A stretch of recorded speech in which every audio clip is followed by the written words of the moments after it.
ಭಟ್ಕಳ ತಾಲೂಕಿನಲ್ಲಿ ಪುರಸಭೆಯ ಹೊಸ ಮೀನು ಮಾರುಕಟ್ಟೆ ಸಾರ್ವಜನಿಕರಿಗಾಗಿ ತೆರೆಯಲಾಗಿದೆ.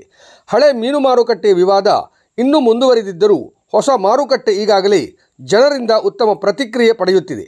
ಹಳೆ ಮೀನು ಮಾರುಕಟ್ಟೆ ಯಾವಾಗಲೂ ವಿವಾದದ ಅಲೆಯಲ್ಲಿ ಸಿಲುಕಿಕೊಂಡಿತ್ತು. ಸ್ಥಳಾಂತರದ ಬಗ್ಗೆ ಅಪಪ್ರಚಾರವೂ ಹರಿದಾಡಿತ್ತು. ಈ ಕುರಿತು ಸಚಿವ ಮಂಕಾಳು ವೈದ್ಯ ಸ್ಪಷ್ಟನೆ ನೀಡಿದ್ದರು.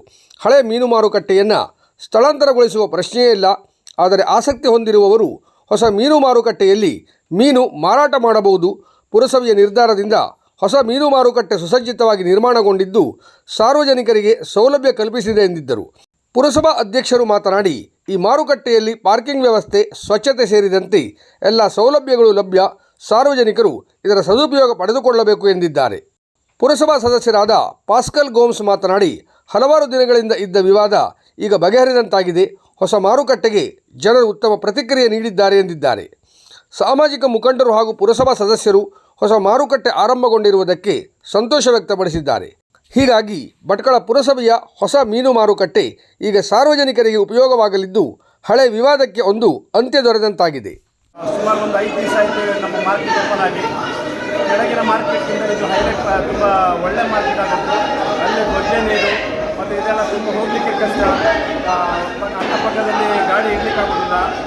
ಇಲ್ಲಿ ನೋಡಿ, ಇವತ್ತು ಸುಮಾರು ಒಂದು 7-8 ದಿವಸದಲ್ಲಿ ಜನ ಮೊದಲನೇ ದಿವಸ ಒಂದು 10 ಜನ ಬಂದರು. ಮತ್ತು ದಿನ ಬರ್ತಾ ಜನ ತುಂಬ ಹೆಚ್ಚಾಗ್ತಾ ಮೀನುಗಳೆಲ್ಲ ಇಲ್ಲಿ ಸಣ್ಣ ಮೀನು, ದೊಡ್ಡ ಮೀನು ಎಲ್ಲ ಇಲ್ಲಿ ಸೌಲಭ್ಯ ಉಂಟು. ಎಲ್ಲ ಮತ್ತು ಕಡಿಮೆ ಬೆಲೆಯಲ್ಲಿ ಸಿಗ್ತಾ ಉಂಟು. ಇದು ಆಗಿ ಸುಮಾರು ಒಂದು 7-8 ವರ್ಷ ಆಯಿತು. ಇನ್ನೊಂದಿಗೆ ಯಾರು ಬಂದಿದ್ದಿಲ್ಲ. ಇವಾಗ ಎಲ್ಲ ನಮ್ಮ ಊರಿನ ಜನತೆ ಸೇರಿ ಎಲ್ಲ ನಾವು ಈ ಮೀನು ಮಾರ್ಕೆಟ್ಗೆ ಇಲ್ಲೇ ಬರಬೇಕಂತ ನಾವು ಎಲ್ಲರ ಹತ್ರ ಹೇಳಿ ಇಲ್ಲಿ ಇವತ್ತು ನಾವು ಬಂದಿದ್ದೀವಿ.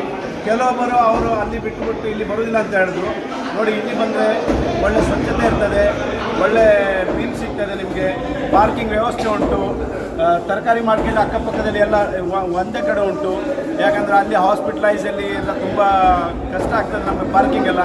ಇಲ್ಲಿ ಒಳ್ಳೆ ಪಾರ್ಕಿಂಗ್ ಉಂಟು.